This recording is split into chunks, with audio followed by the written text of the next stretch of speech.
Hello everybody, Lurgs here, welcome to my channel, and today I'll show you how to increase the cell size in Excel. Now there's lots of different ways of doing this. You can increase all row heights, all column widths, or you can do specific selected cells. Right, let's get cracking. If you select this little square in the top left of your worksheet, that basically selects every single cell in your current worksheet. And that means any changes that we do will affect all cells. Once you've selected that, the whole worksheet should change colour. Now if you go to the menu options, select format, I can auto fit the row height and then auto fit the column width. And that will try and auto fit all of your text and numbers in your spreadsheet. Let's just undo those changes and show the next option. With all the worksheets still selected, take your mouse icon, select one of the columns, and then you can drag it out wider. And because we've got everything selected, it will make every single column in that worksheet the same width. Likewise, you can do the same with the row heights. So that's a nice quick way of doing that. Let's just undo those changes and go to the next option. With everything selected still, I'm just going to change one of the column widths, and that will do it to everything in the worksheet.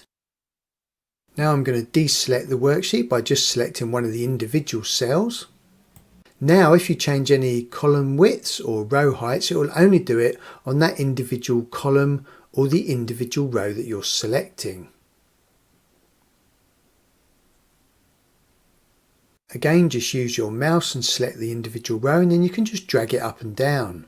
But what you can also do is you can do specific cells. So if you use your mouse and select these specific cells, you can actually type it in if you want to. If you don't want to drag the mouse, you can just select this row height or column width, and you can actually type in a number. But I prefer to just use the mouse and drag the cells to the exact width that you want. And I tell you what, even that short video definitely deserves a lovely cup of tea.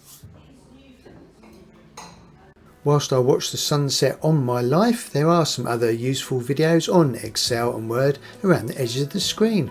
I hope that was useful, and I hope you enjoyed your lovely cup of tea. Oh.